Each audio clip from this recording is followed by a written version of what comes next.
बहू, ये क्या पहना है तूने? क्या तुझे नहीं पता मंदिर ऐसे कपड़े पहनकर नहीं जाते हैं? अरे सासू मॉम, आप भी कैसी बातें करती हो? इन कपड़ों में कौन सी बुराई है? और फिर भगवान हमारा साफ दिल देखता है ना कि हमारे शरीर के कपड़े। ये ड्रेस अभी ट्रेंडिंग में है। ओहो, तुम्हें समझाना तो बेवकूफी वाला काम है।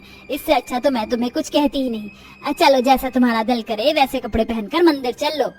अरे सुमित्रा, तेरे बेटे की शादी को हुए पूरे 4 साल हो गए, लेकिन तेरी बहू को अभी तक एक भी संतान नहीं हुई।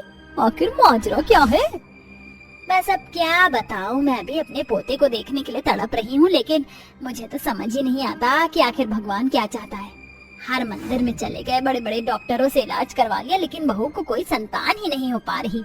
कहीं तेरी बहू बांझ तो नहीं है? अरे मैं तो कहती हूँ अपने बेटे की शादी किसी और से करवा दे और अपनी बहू को घर से निकाल दे, नहीं तो तेरा वंश नहीं चल पाएगा। नहीं, मैं ऐसा कभी नहीं करूँगी। वो जैसी भी है मेरी बहू है और मैं अपनी बहू के साथ ऐसा व्यवहार नहीं करूँगी। देख सुमित्रा, एक तो तेरी प्यारी और लाडली बहू बहुत ही ज्यादा मॉडर्न है। मुझे तो लगता है कि वो चाहती नहीं है कि अभी उसे कोई बच्चा हो।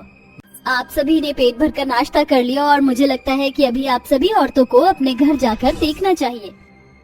बांझ कहेंगी, ऐसी बहू होते ही मर जानी चाहिए। ऐसी बहुओं को तो लात मार कर घर से निकाल देना चाहिए।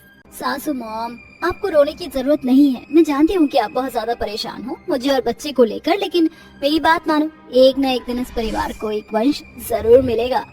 इस घर को एक वंश चाहिए, फिर चाहे वो किसी और की ही कोख से क्यों ना निकला हो। और इस काम को करने के लिए मैं किसी को भी मोटी रकम दूंगी, तो कोई भी औरत हंसते हुए अपनी कोख मुझे दे देगी 9 महीनों के लिए। अगले दिन जैसे ही सवेरा होता है, अरे वाह रे वाह, आज तो तुम कमाल लग रही हो। कसम से मन कर रहा है कि तुम्हें कहीं दूर ले जाऊं। तो देर किस बात की है, चलो कहीं बाहर घूमने चलते हैं। पता है आपको कि मैं आपको यहाँ क्यों लेकर आई हूँ? क्योंकि तुम्हें आज बाहर घूमने का मन था, लेकिन मैं ये नहीं समझ पा रहा हूँ कि तुमने इतने सारे रेस्टोरेंट को छोड़कर ये सन्नाटी वाली जगह ही क्यों चुनी। क्योंकि मैं चाहती हूँ कि आप मेरी बात शांति से सुने। आप तो जानते ही हो मेरी कोख से आपके परिवार को कोई संतान नहीं मिल रही है, इसलिए मैं चाहती हूँ कि आप दूसरी शादी कर लो।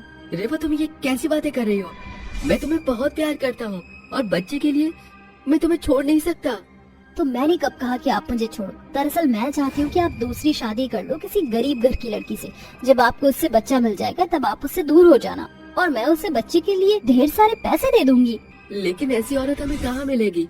ऐसी औरत को मुझे ढूंढना होगा। अरे अंजलि, कैसी है तू? बहुत दिनों बाद तूने मुझे याद किया। बस क्या बताऊं बहन, पिताजी का पूरा बिजनेस ठप हो गया है। तब से हमारी फाइनेंशियली कंडीशन बहुत खराब हो गई है। फिलहाल मैं एक नौकरी ढूंढ रही हूँ जिससे मैं अपने परिवार को चला सकूं। क्या कहा? पूरे 25 लाख रुपए देगी तू मुझे? ठीक है, मैं तेरे पति से शादी करने के लिए तैयार हूँ।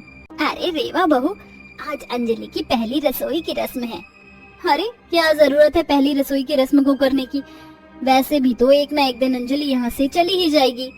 जब जाना होगा चली जाएगी। फिलहाल तो अंजलि इस घर की छोटी बहू और तेरी सौतन है। अरे वाह, ऐसा लग रहा है जैसे असलियत में तो अब इस घर के अंदर कोई बहू आई है। अरे बड़ी बहू ने तो आज तक एक कप चाय भी नहीं बनाई हमारे लिए। सच में अंजलि, तुम्हारे हाथों में तो जादू है, जादू। बहुत अच्छा और स्वादिष्ट खाना बनाया है तुमने। अरे वाह, मुझे तो यकीन ही नहीं होता, आखिरकार इस घर का वंश आने ही वाला है। देखा रे वाह, अंजलि प्रेग्नेंट हो गई है। अब हमें एक संतान मिल जाएगी। उस दिन के बाद से सुमित्रा अंजलि का बहुत ख्याल रखती है। उसकी हर एक छोटी से छोटी और बड़ी से बड़ी बात का ख्याल रखती है। जब इस घर में मैं पहली बार आई थी तो मेरी सास ने मेरी रसोई की रस्म नहीं करवाई थी, क्योंकि मुझे कुछ भी बनाना नहीं आता था। लेकिन अब मैं भी सबके लिए अच्छा खाना बनाऊंगी।